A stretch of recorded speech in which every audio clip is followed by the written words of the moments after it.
In the life cycle of the entrepreneur, we have a few stages. Stage 1, startup. It's filled with hope and prayers, wishes, crossed toes and fingers, rabbit's feet, mortgaged homes, etc. And really long hours, more sacrifice than others can comprehend. Phase 2, positive cash flow. The bleeding stopped. Significant others, employees feel safer. You, on the other hand, did not come this far to settle now and can see the light at the end of the tunnel. Which brings us to stage 3, ROI. During this phase, the sacrifice begins to really pay off, and bigger homes, second homes, nice cars, boats, and other fun toys enter the picture. But I'm here today to talk about phase 4. That's the legacy phase, where we desire to go beyond success and onto significance. We desire a life that impacts beyond ourselves. We desire to magnify the impact of our lives. I've begun to work towards living in level 4, and I want to tell you a little bit about what it looks like, and I want to hear from each of you at this conference that are already in level 4, and I want to hear your stories. For those that are not yet in level 4 or feel inspired to join me, I want to talk with you as well on how you can have a legacy that can literally change the world. I'll be between sessions at the First Payment Services booth, or perhaps we can grab a cup of something during the conference as well. I want to start by telling you about a sweet lady living in Zimbabwe. Her name's Esther. Esther's a single parent of 3 young children, ages 6, 8, and 10. Her husband died of AIDS, and she herself has AIDS. Esther, unsure of how long she has to live, but all she can think about is her babies and how she has to find a way to give them a sustainable model for survival before her own death. Every day, Esther walks almost 2 miles, multiple trips for water from the nearest water source to get water for her family, and to try to cultivate a very minuscule garden that helps provide some food for the family. The garden produces so little food that each member of their family takes turns eating. They literally don't get anything to eat on some days that aren't their turns.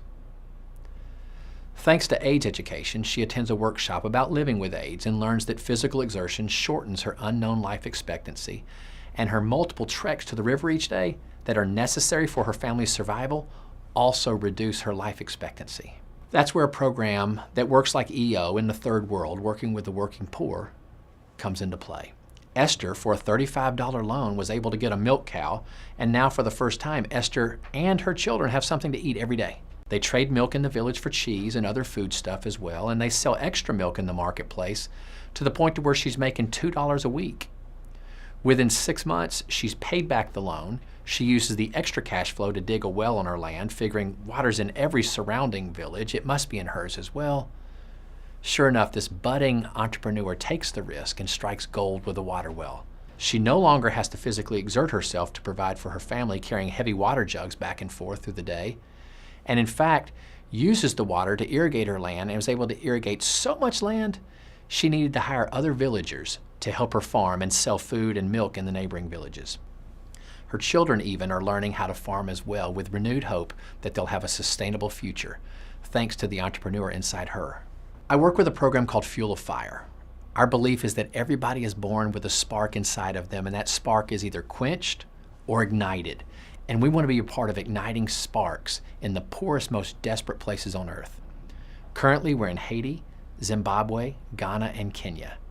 The idea is to bring EO principles with forums, accountability, business and life coaches, and introduce them to these dark places and ignite fires that shine brightly not only in the lives of the entrepreneurs and their families, but the other villagers and neighbors who gain employment and hope in their own lives as a result. The way it works is people are given a small loan and a business coach. They're put into a forum that holds one another accountable, as well as does experience sharing, has an outside speaker that discusses the business principle of the day, and these meetings are held weekly. Once the loans are paid back, they're given access to a program to provide larger loans to grow their business to new levels. I believe midlife crisis comes from looking back and wishing we had done more with our lives. We all want a life that makes a real difference. I hope some of you here today will want to join me in changing lives in ways that appear miraculous to the recipients. Thank you.